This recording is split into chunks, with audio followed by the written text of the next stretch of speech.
अध्याय वासुदेव परायण विष्णु भक्तों के लक्षण तथा उनकी महिमा। ऋषिगण बोले, हे महामते, जो वासुदेव परायण वैष्णव कहे गए हैं उनके क्या लक्षण हैं उसे हमें बताइए। हे सूत, हे सर्व तत्वज्ञ भगवान भूत भावन उन्हें कौन सी गति प्रदान करते हैं, यह सब हमसे कहिए। सूत जी बोले, आप लोगों ने आज मुझसे जो पूछा है वही बात पूर्व काल में अम्बरीश ने मार्कंडेय जी मुनि से पूछी थी।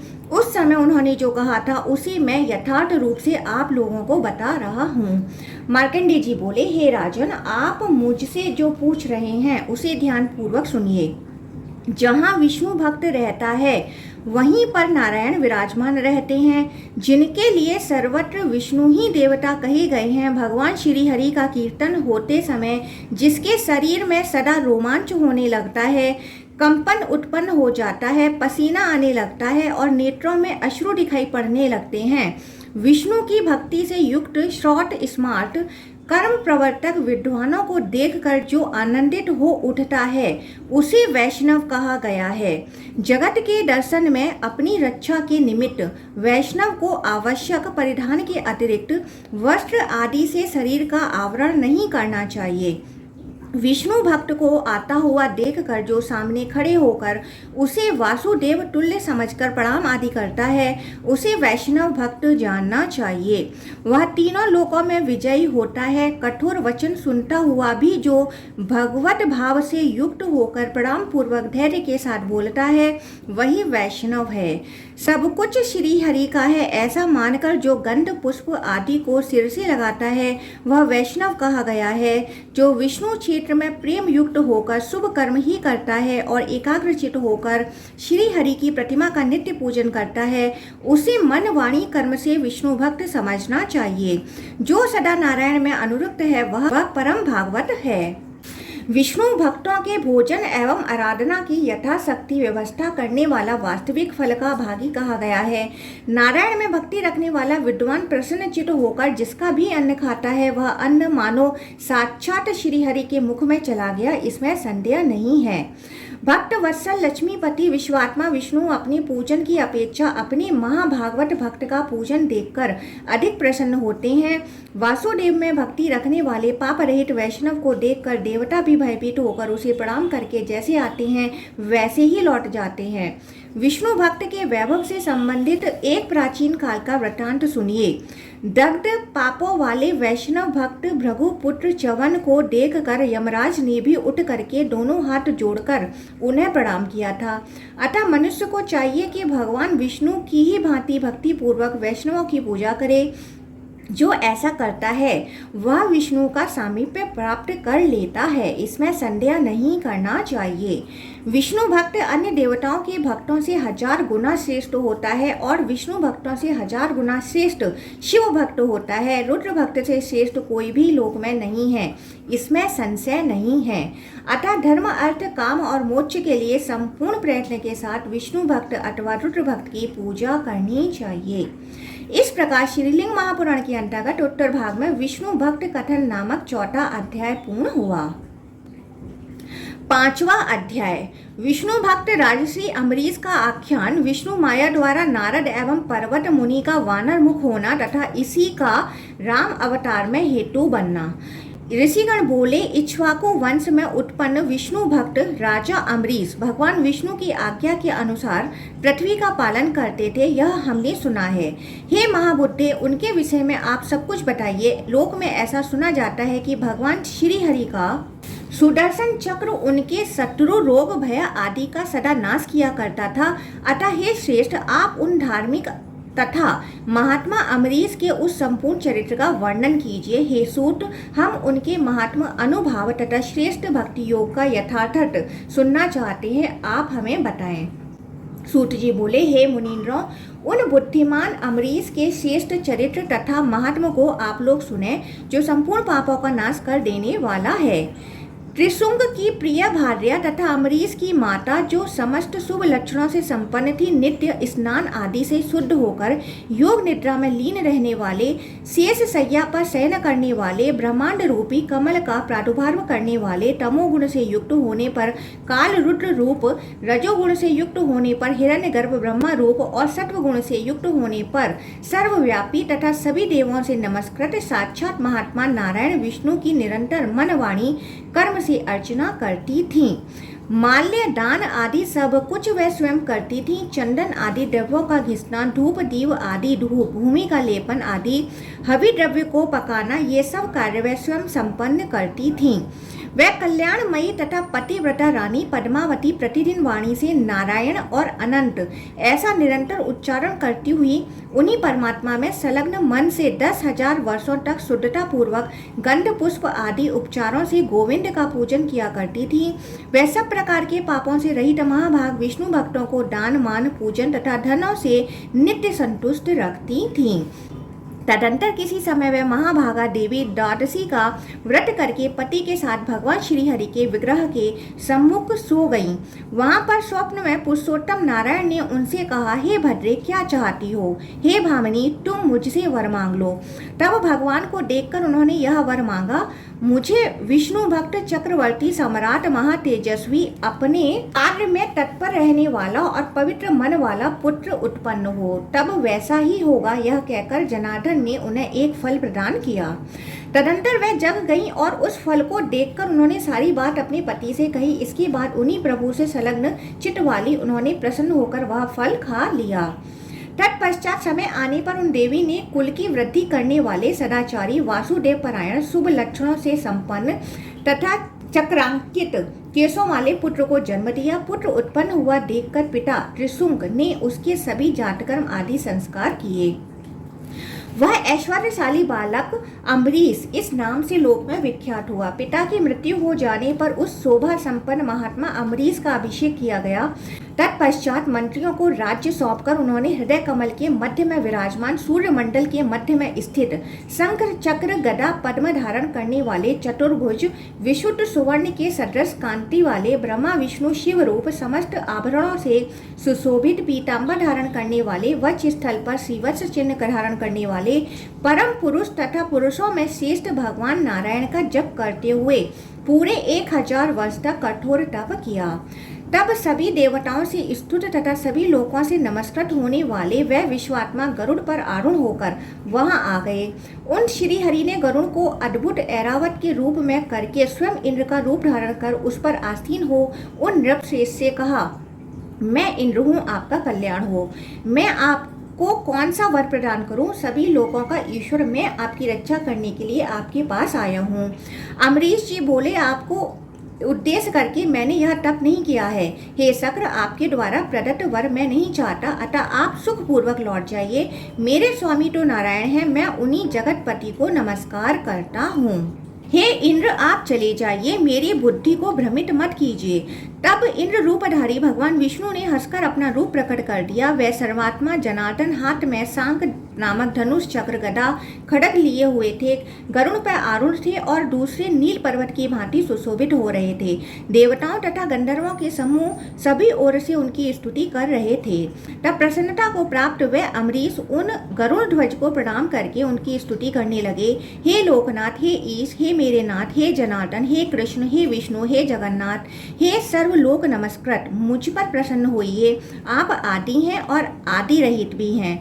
आप अनंत परम पुरुष, प्रभुता संपन्न, अपरिमित, सर्वोपरि, विष्णु, गोविंद, कमल के समान नेत्रों वाले, महेश्वर के अंग से आविर्भूत, नाभि से कमल की उत्पत्ति करने वाले, हृदयाकाशी में योगियों के द्वारा प्राप्त होने वाले, खग रूप, काव्यवाह तथा भैरव रूप हैं। आप हव्यवाह, प्रभंजन, आदिदेव, क्रियानंद, परमात्मा तथा स्वयं में स्थित हैं। हे गोविंद, मैं आपके शरणागत हूँ। हे देवकी नंदन, आपकी जय हो। हे देव, हे जगन्नाथ, आपकी जय हो। हे कमल नयन, मेरी रक्षा कीजिए। आपके अतिरिक्त मेरी दूसरी गति नहीं है, आप ही मेरे शरणदाता हैं। सूत जी बोले, भगवान विष्णु ने उनसे कहा, आपके मन में कौन सी अभिलाषा है, वह सब मैं आपको दूंगा। हे सुव्रत, आप मेरे भक्त हैं, मुझे भक्ति प्रिय है, अतः आपको वर प्रदान करने के लिए मैं यहाँ आया हूँ। अमरीश जी बोले, हे लोकनाथ, हे परानंद, मेरी सदा यही अभिलाषा रहती है कि मैं मन, वाणी तथा कर्म से नित्य वासुदेव में लीन रहूं। हे विष्णु, हे देव, हे जनार्दन, जैसे आप देवादिदेव परमात्मा शिव के भक्त हैं, वैसे ही मैं आपका भक्त हो जाऊं। मैं संपूर्ण जगत को विष्णु भक्त बनाकर पृथ्वी का पालन करूंगा। यज्ञ, हवन, अर्चन आदि द्वारा श्रेष्ठ देवताओं को तृप्त करूंगा। वैष्णव जनों का पालन पोषण करूंगा और शत्रुओं का संहार करूंगा। प्राणियों को संताप देने से मैं भयभीत रहूं। मेरी मति ऐसी भावना को धारण करे। श्री भगवान बोले, जैसी आपकी इच्छा है वैसा ही होगा।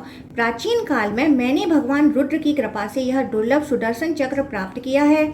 यह आपके ऋषि शाप, दुख, शत्रु, रोग आदि का सदा नाश करेगा। ऐसा कहकर वह अंतर्धान हो गए। सूत जी बोले, तदंतर भगवान नारायण को प्रणाम करके आनंद से युक्त राजा अमरीश रम्य अयोध्या नगरी में प्रवेश करके प्रजा पालन करने लगे। नारायण में तत्पर रहने वाले उन राजा ने ब्राह्मण आदि वर्णों को अपने अपने कर्म में लगाया। वह राजा अमरीश प्रसन्नचित्त होकर विशेष रूप से निष्पाप विष्णु भक्तों का पालन करने लगे। 100 अश्वमेघ यज्ञ तथा 100 वाजपेय यज्ञ करके वह सागर पर्यंत इस पृथ्वी का पालन करने में तत्पर हो गए।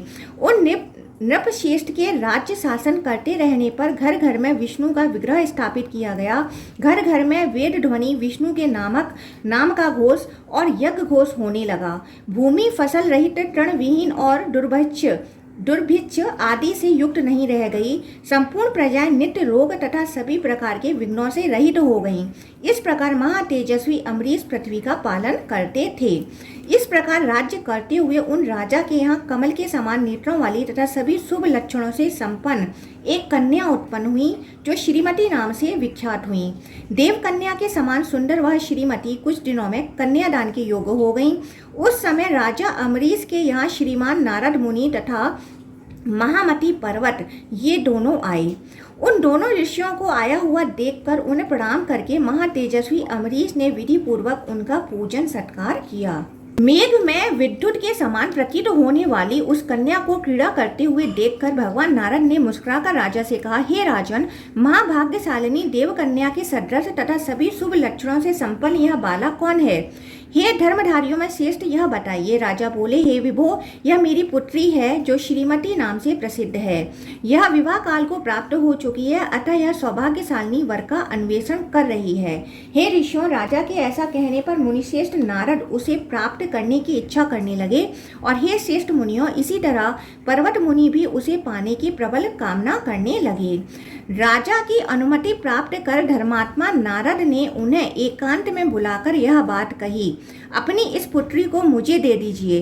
पर्वत मुनि ने भी राजा से एकांत में वैसा ही कहा।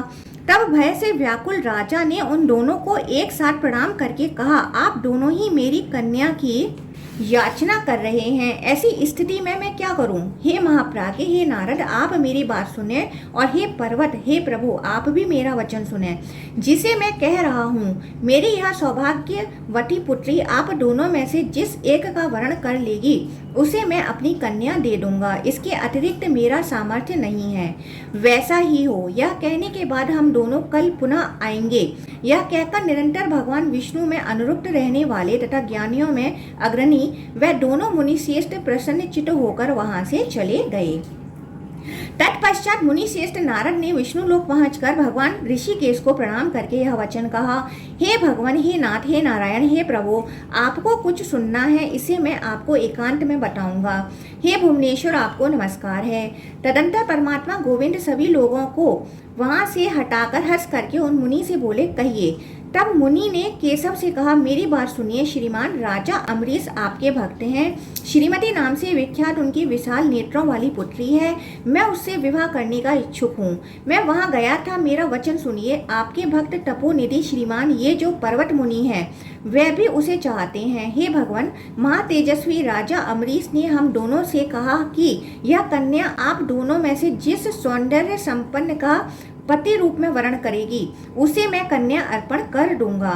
जब राजा ने हम दोनों से ऐसा कहा तब ठीक है हे राजन, मैं आपके घर कल प्रातः काल आऊंगा।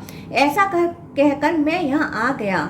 हे जगन्नाथ, अब मैं आपके पास आ गया हूँ, आप मेरा प्रिय कार्य कर दें। हे जगन्नाथ, यदि आप मेरा प्रिय करना चाहते हैं तो जिस भी प्रकार से पर्वत का मुख वानर के मुख के समान हो जाए वैसा आप कर दें।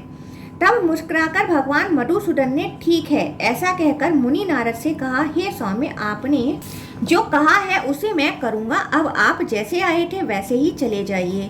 भगवान के ऐसा कहने पर वह मुनि प्रसन्नता पूर्वक जनार्दन को प्रणाम करके अपने को धन्य मानते हुए वहां से अयोध्या चले गए। तत्पश्चात उन मुनि श्रेष्ठ के चले जाने पर महामुनि पर्वत ने भी वहां पहुंचकर भगवान माधव को प्रणाम करके उन राजा अम्बरीश का सारा वृत्तांत उनके सम्मुख एकांत में कहकर उनसे प्रसन्नता पूर्वक कहा, हे जगतपते, नारद का मुख लंगूर के मुख की भांति लगने लगे वैसा आप कर दें। यह सुनकर भगवान विष्णु ने कहा, आपके द्वारा कही गई बात मैं अवश्य करूंगा। अब आप शीघ्र ही अयोध्या जाइए, किंतु आपके साथ मेरे इस वार्तालाप के विषय में नारद से वहां मत कहिएगा। तब ठीक है ऐसा कहकर वह पर्वत मुनि चले गए।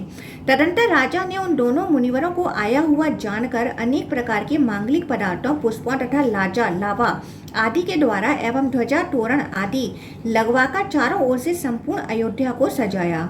भवनों के द्वारों को जल से सिक्त करके बाजारों तथा मार्गों पर जल का छिड़काव कराकर नगरों को दिव्य गंध रस आदि से युक्त तथा सुगंधित धूपों से धूपित करके राजा ने संपूर्ण अयोध्या को मंडित किया। तदंतर राजा ने उस स्वयंवर सभा को विविध प्रकार के दिव्य गंधों, धूपों तथा रत्नों से अलंकृत मणि निर्मित स्तंभों तथा अनेक विध मालाओं से सुशोभित एवं बहुमूल्य आस्तरणों से युक्त दिव्य सिंहासनों से आवृत करने के पश्चात सभी प्रकार के आभरणों से सुसज्जित लक्ष्मी के समान विशाल नेत्रों वाली कृशोदरी, हाथ आदि 5 अंगों में कोमलता धारण करने वाली, मनोहर मुखमंडल वाली और अनेक स्त्रियों से घिरी तथा संश्रित सहारा लेकर ले जाई जाती हुई कन्या श्रीमती को साथ में लेकर उस सभा में प्रवेश किया। राजा अम्बरीश की वह सभा वैभवमयी अनेक विध श्रेष्ठ मणियों तथा रत्नों से चित्रित, उत्तम आसनों से सुशोभित, पुष्पमालाओं से मंडित और सुव्यवस्थित थी। उस सभा में वे राजागण आए। तत्पश्चात ब्रह्मा के ज्येष्ठ पुत्र, वेद त्रयी विद्या के ज्ञाता, ब्रह्मावेताओं में श्रेष्ठ, ऐश्वर्य संपन्न तथा महान आत्मा वाले महामुनि नारद पर्वत मुनि सहित वहां आ गए। उन दोनों को आया हुआ देखकर व्याकुल चित्त वाले राजा ने दिव्य आसन प्रदान कर उनकी पूजा की। देवऋषियों में विख्यात, ज्ञानियों में श्रेष्ठ तथा महान आत्मा वाले वे दोनों मुनिवर कन्या प्राप्ति के लिए सम्यक रूप से आसन पर विराजमान हो गए। उन दोनों के सम्मुख दंडवत प्रणाम करके राजा ने मनोहर कमल के समान नेत्रों वाली तथा यशस्विनी उस पुत्री श्रीमती से कहा, हे भद्रे, इन दोनों में से जिस वर को तुम मन से चाहती हो उसे प्रणाम करके यह माला विधि पूर्वक उसे पहना दो।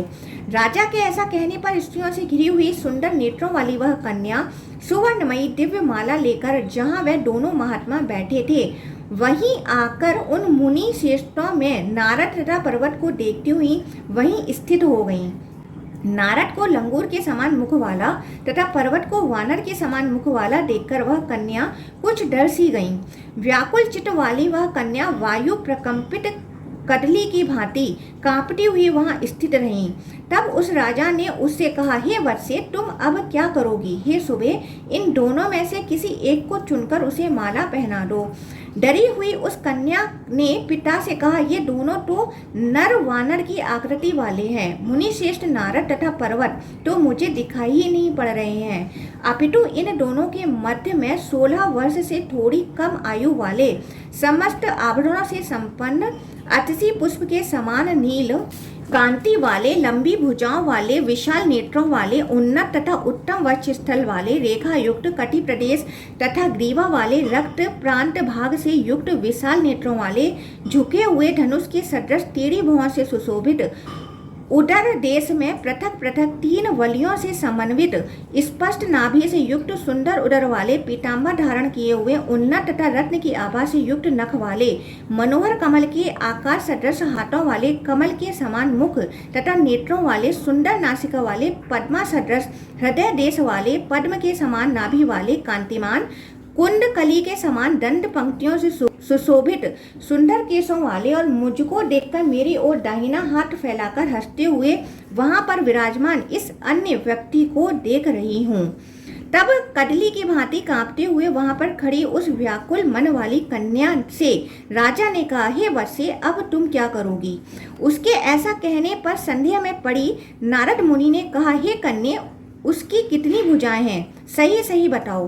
तब पवित्र मुस्कान वाली उस कन्या ने कहा, मैं उसके 2 हाथ देख रही हूँ। इसके बाद पर्वत ने उससे कहा, हे सुबे, तुम उसके वक्षस्थल पर क्या देख रही हो और उसके बाएं हाथ में क्या देख रही हो, मुझे बताओ। इस पर कन्या उनसे बोली, मैं उसके वक्षस्थल पर सर्वश्रेष्ठ पंचरूप माला तथा हाथ में धनुष बाण देख रही हूँ। उसके द्वारा इस प्रकार कहे गए वे दोनों उत्तम मुनि श्रेष्ठ मन में सोचते हुए परस्पर कहने लगे कि यह किसी की माया हो सकती है। लगता है मायावी तथा तस्कर स्वयं जनार्दन ही कन्या प्राप्त करने के लिए निश्चित रूप से यहाँ आया हुआ है। यदि ऐसा न होता तो मेरा यह मुख लंगूर के मुख के समान वह क्यों करता? ऐसा नारद जी सोचने लगे। इसी प्रकार पर्वत मुनि भी मन में चिंता करने लगे कि मुझे यह वानर तत्व कैसे प्राप्त हो गया। तदंतर राजा ने नारद तथा पर्वत को प्रणाम करके कहा, आप दोनों ने बुद्धि विमोह उत्पन्न करने वाला यह क्या कर दिया? कन्या को प्राप्त करने के लिए तत्पर आप दोनों अब शांत चित्त होकर बैठिए। राजा के ऐसा कहने पर वह दोनों मुनिश्रेष्ठ कुपित होकर बोले, आप ही मोह कर रहे हैं, हम दोनों बिल्कुल नहीं। आपकी यह पुत्री हम दोनों में से किसी एक का अविलंब वरण कर ले। तत्पश्चात अपने इष्ट देवता को प्रणाम करके माला लेकर वह उठी और उसने उन दोनों के बीच में समाहित चित्त होकर बैठे हुए समस्त आभरणों से सुशोभित अतसी पुष्प के समान श्याम वर्ण वाले लंबी भुजाओं वाले पुष्ट अंगों वाले तथा कर्ण पर्यंत विशाल नेत्रों वाले पूर्व सदृश पुरुष को देखकर उसे माला पहना दी। इसके बाद पुनः वहां उपस्थित मनुष्यों ने उस कन्या को नहीं देखा। तब वह दोनों मुनि आश्चर्यचकित हो गए कि यह क्या हुआ। इसके बाद वहां लोगों के बीच यह ध्वनि होने लगी कि उसे लेकर पुरुषोत्तम श्री विष्णु अपने लोक को चले गए। पूर्व जन्म में उस सुंदर युवती ने उन भगवान के लिए निरंतर तप करके इस जन्म में श्रीमती नाम वाली कन्या के रूप में जन्म लिया और फिर वह श्री विष्णु को प्राप्त हुई। तत्पश्चात उस श्रीमती के द्वारा तिरस्कृत किए गए वे दोनों मुनिश्रेष्ठ वासुदेव श्री विष्णु के प्रति अत्यंत दुखित होकर उन श्रीहरि के भवन पहुँचे। उन दोनों को आया हुआ देख कर भगवान श्रीहरि ने श्रीमती से कहा कि मुनिश्रेष्ठ नारद तथा पर्वत आए हैं, अतः तुम अपने को यहाँ छिपा लो। इस पर ठीक है, ऐसा कहकर उस देवी ने हंसते हुए वैसा कर दिया। तब सम्मुख दंडवत प्रणाम करके नारद ने दामोदर श्रीहरि से कहा, आपने मेरा तथा पर्वत का प्रिय कार्य तो आज कर दिया। हे गोविंद, हे सुरसेठ, अपनी बुद्धि से हम दोनों को धोखा देकर तथा विमोहित करके स्वयं आपने ही उस कन्या का हरण किया है। उनके ऐसा कहने पर परम पुरुष अच्युत भगवान विष्णु ने दोनों हाथों से अपने कान बंद करके कहा, आप दोनों ने यह क्या कह दिया? अहो, यह तो वासनामय भाव है, जबकि आप लोग मुनिव्रति वाले हैं। भगवान के द्वारा इस प्रकार कहे गए उन नारद मुनि ने वासुदेव से उनके कर्णमूल में कहा, आपने मेरा मुख लंगूर के मुख के समान क्यों कर दिया? तब भगवान उनके कर्णमूल में बोले, हे विद्वान, मैंने ही पर्वत का मुख वानर जैसा और आपका मुख लंगूर जैसा कर दिया था। यह सब मैंने आपके हित के लिए ही किया था, इसके विपरीत नहीं। पर्वत ने भी वही पूछा। तब उन विष्णु ने उनसे भी वैसा ही कहा। इसके बाद भगवान दामोदर श्रवण कर रहे उन दोनों के समक्ष यह वचन बोले, मैं शपथ पूर्वक सत्य कहता हूँ कि मैंने आप दोनों का हित ही किया है। तत्पश्चात धर्मात्मा नारद ने कहा, हम दोनों के मध्य में स्थित वह कौन धनुर्धारी पुरुष था जो उस कन्या का हरण करके चला गया था? यह सुनकर वासुदेव ने उन मुनिवरों से कहा, बहुत से श्रेष्ठ महात्मा लोग भी मायावी हैं। वहाँ निश्चित ही श्रीमती ने आप दोनों ऋषि सत्तमों को देखकर ही अन्य का वर्ण किया होगा। मैं हाथ में चक्र धारण किए 4 भुजाओं से युक्त होकर स्थित रहता हूँ, यह तो आप दोनों को विदित ही है। मैंने उसे प्राप्त करने की इच्छा नहीं की है। भगवान ने जब उनसे ऐसा कहा तब उन दोनों ने प्रसन्न चित्त होकर उन्हें प्रणाम करके कहा, हे विभो, हे नारायण, हे जगतपति, इसमें आपका क्या दोष है? इसमें उस राजा की ही दृष्टता है, उसी ने यह माया रची है। ऐसा कहकर वह दोनों मुनि नारद तथा पर्वत वहां से चल पड़े। अम्बरीश के यहाँ आकर नारद तथा पर्वत उन्हें साप दे दिया। हम दोनों आए थे, फिर भी इसके बाद में किसी अन्य को बुलाकर आपने माया रचकर उसे अपनी कन्या दे दी है। अतः तमोगुण आपको आक्रांत कर लेगा। इसके परिणाम स्वरूप आप अपनी आत्मा को यथार्थ रूप में बिल्कुल नहीं जान पाएंगे। मुनियों के द्वारा यह साप दे दिए जाने पर एक अंधकार पुंज उत्पन्न हुआ और राजा की ओर बढ़ा। तब उसी क्षण भगवान विष्णु का चक्र प्रकट हो गया। उस चक्र के द्वारा त्रस्त किया गया वह अंधकार पुंज अब उन मुनियों की ओर चल पड़ा। तत्पश्चात संतप्त अंगों वाले भागते हुए वह दोनों महामुनि अपने पीछे उस चक्र तथा भयानक अंधकार पुंज को देखकर कहने लगे, अहो, हम दोनों ने शीघ्र ही कन्या सिद्धि प्राप्त कर ली। भयभीत होकर लोकांतर में निरंतर दौड़ते हुए और त्राही त्राही ऐसा पुकारते हुए विष्णु लोक जाकर गोविंद से बोले, हे नारायण, हे जगतपते, हे वासुदेव, हे ऋषिकेश, हे पद्मनाभ, हे जनार्दन, हे पुंडरीकाक्ष, हे पुरुषोत्तम, आप सबके स्वामी हैं, हम दोनों की रक्षा कीजिए। अम्बरीश मेरा भक्त है और वैसे ही ये दोनों मुनि श्रेष्ठ भी मेरे भक्त हैं। अतः इस अम्बरीश का तथा इन दोनों मुनियों का इस समय मुझे हित करना चाहिए। यह सोच करके भक्तों पर कृपा करने की अभिलाषा से ऐश्वर्य संपन्न व चिस्थल पर श्रीवत्स चिन्ह धारण करने वाले नारायण श्री हरि भगवान विष्णु ने चक्र तथा तमो राशि का निवारण करके उस अंधकार को बुलाकर वाणी से उसे प्रसन्न करते हुए बोले, मेरी यह बात सुनो, यह ऋषि का शाप नहीं था, अपितु मेरा वरदान ही था, जिसे राजा की रक्षा के लिए मैंने उन्हें प्रदान किया था। इसके विपरीत और कुछ भी नहीं है। इन राजा अम्बरीश के पुत्र के नाती के पुत्र महायशस्वी तथा ऐश्वर्यशाली दशरथ नामक धर्मात्मा राजा होंगे। मैं उन्हीं के राम नामक ज्येष्ठ पुत्र के रूप में अवतीर्ण होऊंगा। मेरा दाहिना हाथ उस समय भरत नाम से और बायां हाथ शत्रुघ्न नाम से प्रकट होंगे और ये शेषनाग लक्ष्मण के रूप में प्रसिद्ध होंगे। उस समय तुम मेरे पास आना और उस समय राजा को तथा इन मुनिवरों को छोड़कर चले जाओ। उन माधव ने उस अंधकार से ऐसा कहा। भगवान के ऐसा कहने पर वह अंधकार उसी क्षण नष्ट हो गया और निवारित किया गया। वह विष्णु चक्र पूर्व की भांति व्यवस्थित हो गया। वह मुनि श्रेष्ठ भय से मुक्त हो गए और जनार्दन को प्रणाम करके वहां से निकल गए। शोक संतप्त वह दोनों मुनि आपस में कहने लगे कि आज से मृत्यु पर्यंत हम दोनों कन्या परिग्रह विवाह नहीं करेंगे। ऐसा कहकर और प्रतिज्ञा करके वे दोनों ऋषि पूर्व की भांति योग ध्यान परायण तथा शुद्ध विचार वाले हो गए। राजा अम्बरीश भी भली भांति पृथ्वी का पालन करके अपने सेवकों तथा बंधु बांधवों सहित विष्णु लोक चले गए। भगवान विष्णु भी अम्बरीश के मान के लिए तथा दोनों मुनि श्रेष्ठों के वचन की रक्षा के लिए दशरथ पुत्र राम हुए और वह प्रभु अपने स्वरूप को नहीं जान सके। उन श्री हरि को देखकर सभी मुनिगण भृगु आदि मुनि श्रेष्ठ यह कहने लगे कि विद्वानों को माया नहीं रचनी चाहिए। नारद तथा पर्वत भी अपने द्वारा किए गए मूर्खतापूर्ण कार्य को दीर्घ काल तक सोचकर तथा विष्णु की माया की निंदा करके रुद्र भक्त हो गए। हे मुनियों, मैंने अम्बरीश का महात्मा तथा श्री हरि का मायावी होना यह सब आप लोगों को बता दिया। जो मनुष्य इसे पढ़ता सुनता अथवा दूसरों को सुनाता है वह विशुद्ध आत्मा वाला होकर माया का त्याग करके रुद्र लोक को प्राप्त होता है। जो वेदों के द्वारा कहे गए इस परम पवित्र तथा पुण्यप्रद आख्यान का प्रतिदिन प्रातः तथा सायं पाठ करता है वह विष्णु सायुज्य प्राप्त करता है। इस प्रकार श्रीलिंग महापुराण के अंतर्गत उत्तर भाग में श्रीमती आख्यान नामक 5वां अध्याय पूर्ण हुआ।